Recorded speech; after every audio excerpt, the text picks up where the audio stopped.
السلام عليكم ومرحبا بكم في فيديو جديد ووصفة جديدة. اليوم راح نشارككم كيكة الماء المغلي. جمعة مباركة للجميع، ان شاء الله يلقاكم لا فيديو تاعي بصحة وخير وعافية يا رب. نبداو بسم الله. نحطو كيس سكر عادي، كيس كاكاو بني، رشة ملح صغيرة، كيس زيت، فاني من الأحسن يكون تاع الميزان ريحته تهبل، 3 بيضات، 2 ساشي خميرة كيميائية. وصفة سهلة وفي متناول الجميع وتتحضر في 5 دقائق، وفارنة وماء مغلي. نبداو بسم الله. نحطو البيض بالتدريج، 3 بيضات،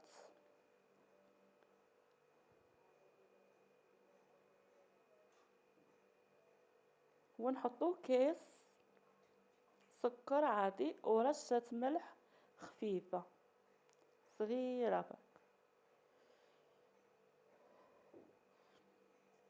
كيس سكر عادي، ونخلطو بالفوي ولا بالملعقة، ما نخلطوش بالباطير، بالملعقة برك. الكيكة هذه تجي بزاف هشيشة واسفنجية بالماء المغلي، وصفة رائعة بزاف بنينة. نحطو ملعقة فاني، ريحة الفاني راهي دايرة حالة.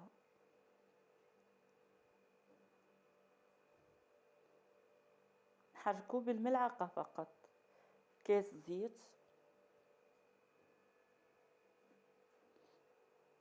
ونحركو.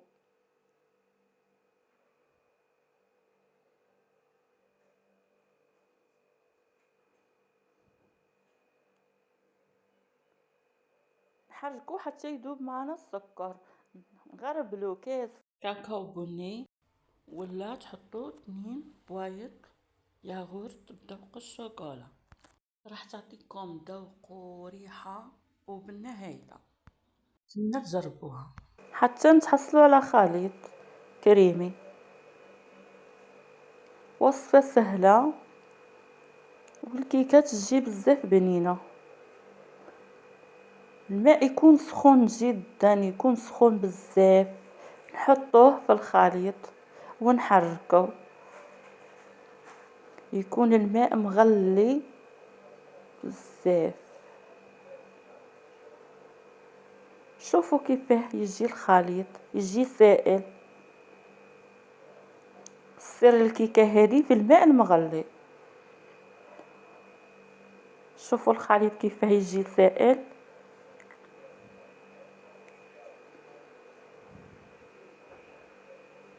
نغربلو 2 كيسان فرينة، كاس يكون معمر.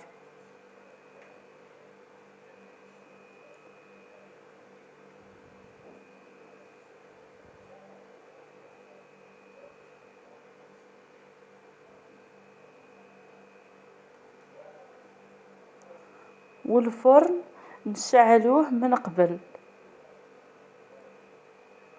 باه الكيكة تاعنا تطلع، لانها فيها الماء المغلي. ندهنو المول تاعنا بالزبدة،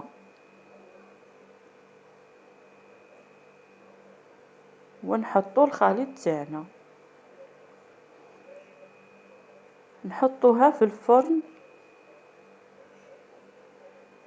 درجة حرارته 170 درجة اللي شعلناه من قبل. شوفوا كيفاش جات الكيكه تاعنا. لاصاج حطينا فيه 4 كاس حليب وكاوكاو محمص وشوكولاته الطلي وكاكاو ومغرف زبده، وحركنا الكلاصاج مليح وحطيناه فوق الكيكه. هذه هي الوصفه تاعنا تاع نهار اليوم، ان شاء الله تعجبكم. شوفوا كيفاه جات الوصفه، وصفه بزاف بنينه وتجي هشيشه واسفنجيه. جربوها خواتاتي، راح تنال اعجابكم. شوفوا كيفاه بعد ما درنا لها الكلاصاج وزيناها بالكاوكاو محمص. شوفوا كيفاه جات خفيفة شهيتكم في الجنة، والتزيين يبقى اختياري.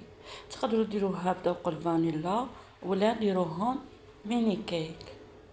نتمنى لا فيديو تاع نهار اليوم ينال اعجابكم وجربوا الوصفة وتنجحوا فيها. نشكركم على الدعم وعلى التعليق المحفزة، ودمتم في رعاية الله وحفظه. السلام عليكم.